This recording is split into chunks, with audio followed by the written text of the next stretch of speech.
Troisième équation, exercice du manuel, correction des exercices 3, 6 et 9, page 89. Donc là, vous avez exercices 1 et 2 qui sont des exercices résolus, qui sont des choses qu'on a déjà revues. Là, c'est des équations extrêmement simples. Donc la méthode est la suivante. On vous dit, pour résoudre l'équation x plus 7 égale 12, qu'est-ce qu'on fait? Eh bien, on va soustraire à chaque membre 7. Donc là, je vais faire moins 7, moins 7. Et donc 12 moins 7, ça fait 5. 5 est la solution de l'équation, ou la solution de l'équation est 5. On peut aussi se dire, mais tiens, plutôt que d'écrire 7 moins 7 qui fait nécessairement 0, eh bien en fait, je vais écrire seulement 12 moins 7 en enlevant le 7 ici. Voilà, en fait, ça revient à dire je fais passer le 7 de l'autre côté du égal, et là, il s'ajoute, donc là, il se soustrait. Pareil ici, on peut dire, tiens, je vais faire disparaître moins 8, parce que quel est le nombre auquel j'enlève 8 qui fait moins 1? Donc c'est 7. Donc on peut se dire, bah tiens, on va ajouter 8 de chaque côté, plus 8 dans le premier membre, plus 8 dans le second membre, et on obtient donc 7. Ou alors on dit, bah tiens, je prends moins 8, je le fais passer de l'autre côté du signe égal, et il devient plus 8. Une autre manière de voir les choses. Donc allons-y pour la correction des équations. Donc là, qu'est-ce qui pose problème? C'est 12. Donc 12, je le fais passer de l'autre côté du signe égal, il devient moins 12. Et 7 moins 12, moins 5. J'oublie pas d'écrire la solution de l'équation est moins 5. C'est vraiment important. Donc ici, qu'est-ce qui n'est pas à sa place? C'est 9, donc je vais le faire disparaître en soustrayant 9 de chaque côté. En fait, on peut aussi dire qu'on le passe de l'autre côté du symbole égal et qu'il devient moins 9. Il change de signe parce que là, il l'ajoute et là, il va soustraire. En fait, c'est pas vraiment un changement de signe. Et donc, 15 moins 9, 6, la solution de l'équation, et 6. Avec les nombres décimaux, ça marche aussi. Donc, je fais passer 3,2 de l'autre côté, ça devient moins 3,2. Si vous ne savez pas compter, vous prenez votre calculatrice. Ce qui nous fait 2,8. Donc, la solution de l'équation est 2,8. X moins 10 égale 5. Quel est le nombre à qui on enlève 10 qui donne 5? Il suffit de réfléchir. Quel est le nombre auquel j'enlève 10 et qui donne 5? On pourrait prendre un exemple. J'ai une somme d'argent, je dépense 10 euros, il me reste 5 euros. Donc oui, au départ, j'avais 15 euros. Quel calcul j'ai fait pour retrouver le résultat? Eh bien, j'ai fait ce qui me reste plus ce que j'ai dépensé. Une dépense, c'est négatif, mais là, je rajoute la dépense pour retrouver le résultat initial. Je vous rappelle que c'est des choses que vous savez faire depuis la sixième. En sixième, vous aviez à la place du X un point d'interrogation et vous appeliez ça une addition à trous ou une soustraction à trous. Voire même, certains savent faire ça depuis la primaire. Mais bon. Maintenant, on va passer aux exercices 6. Vous voyez que là, on avait des additions, des soustractions. Là, on a de la multiplication ou de la division. D'accord? Donc, dans le cas de la multiplication, j'ai 6x, par exemple, là, égale 18. Quel est le nombre qui, multiplié par 6, donne 18? De toute évidence, c'est 3. On peut raisonner ainsi, pour faire disparaître le 6 devant le x, on va diviser de chaque côté par 6, et on va donc obtenir 3. On aurait pu aussi dire, tiens, en fait, 6, il fait quoi là? Il multiplie, donc je vais le passer de l'autre côté du égal, et il va se mettre à diviser. On ne change pas le signe. En fait, c'est l'opérateur qui change. Lui, il multiplie, si je le passe de l'autre côté, il divise. C'est ça qu'il faut retenir. Regardons l'autre exemple avec la division. X divisé par 5 égale 7. Ça pose la question suivante.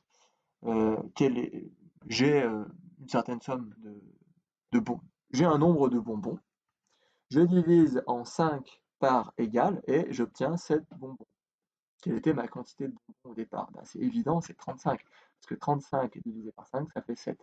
Donc, manière mathématique de voir les choses, pour faire disparaître le divisé par 5, on va faire l'opération qui permet d'annuler tout ça. Et cette opération, c'est de multiplier par 5 chaque membre. Donc je multiplie le premier membre par 5 et le second par 5.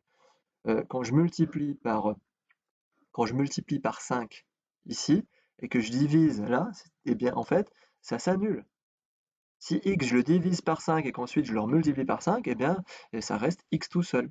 Donc l'idée c'est de se dire, quand je divise pour faire disparaître la division par 5, le 5 il va passer de l'autre côté et il va plus diviser, il va se mettre à multiplier. Allons-y pour les 6 équations toutes simples qui sont proposées. Ah, on n'avait pas fini les équations d'avant. Ah, désolé. On finit. Allez, désolé. Donc, comment je me débarrasse du moins 6,5? Eh bien, en faisant plus 6,5 de l'autre côté, ou des deux côtés, ça revient au même, on trouve 14,5. Ici, alors je sais pas comment ils ont fait. Moi, j'aurais eu tendance à réduire et à me dire, bah tiens, moins 3, ça fait plus 3. Mais là, je suis sûr qu'ils n'ont pas fait comme ça. On va regarder. Ouais, ouais, ça revient au même. Donc en fait, là, je soustrais moins 3. Donc là, pour le faire disparaître, je vais ajouter moins 3 de l'autre côté, ce qui revient bien au même.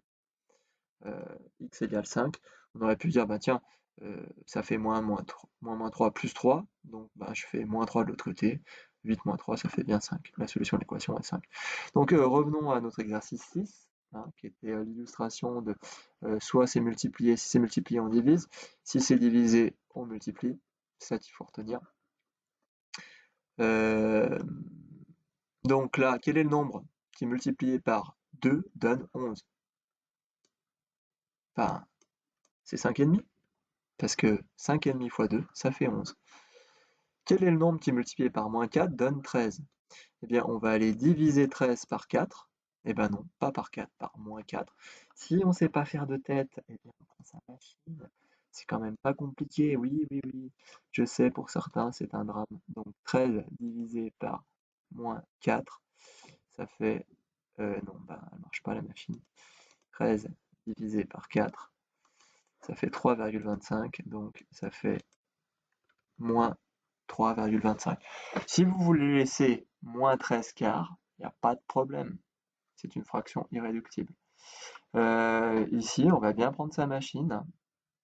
On va diviser par 2,6, 31,2 par 2,6. Ça, je ne sais pas faire de tête. Alors, est-ce que ça donne un résultat exact? Je ne sais pas. Oh, ça fait 12, incroyable. Ok, je vais essayer de ne pas faire la même bêtise qu'avant. Est-ce qu'il y en avait d'autres? Oui, il y en a d'autres. Donc là, comment je me débarrasse de 9, du 9 qui divise? En fait, ça dit, euh, j'ai une somme d'argent. Je divise en 9 parts égales et j'obtiens 5.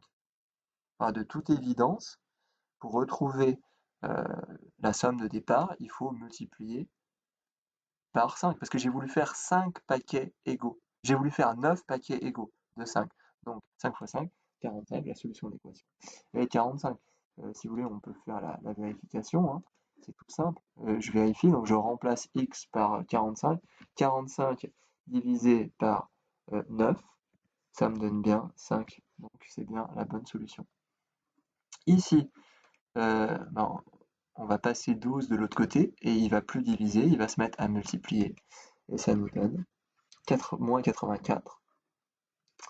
Là, pareil, alors faites bien attention, là c'est le piège du moins. Beaucoup d'élèves vont avoir tendance à multiplier par 6. Il ne faut pas multiplier par 6, il faut multiplier par moins 6 pour faire disparaître le moins 6. Et on obtient donc moins 48. Voilà, maintenant des équations un petit peu plus compliquées, mais beaucoup moins compliquées que ce qu'on a vu en révision et puis avant, mais c'est histoire voilà, de refaire des choses simples. Donc là, on a une équation. D'abord, on a un terme en x, ensuite un terme numérique. On commence toujours par faire disparaître les termes. Euh, Comme on a dit dans la leçon, là, ça, c'est toujours en dernier. C'est le contraire, en fait, de la priorité opératoire. La priorité opératoire, c'est on commence par la multiplication et la division et on termine par l'addition. Eh bien, quand on résout, on fait exactement le chemin inverse. On commence par dégager les additions ou les soustractions. Et à la fin, on se débrouille pour dégager ce qui multiplie. Voilà, donc par exemple là, ils ont commencé par faire moins 7 de chaque côté pour supprimer le terme numérique dans le membre de gauche. Et puis ensuite, on divise par 4 dans les deux membres pour supprimer le nombre qui multiplie x. Pareil ici. Donc là déjà, on voit que le 2x il n'est pas à sa place, donc on va faire moins 2x de chaque côté pour faire disparaître 2x du membre de droite.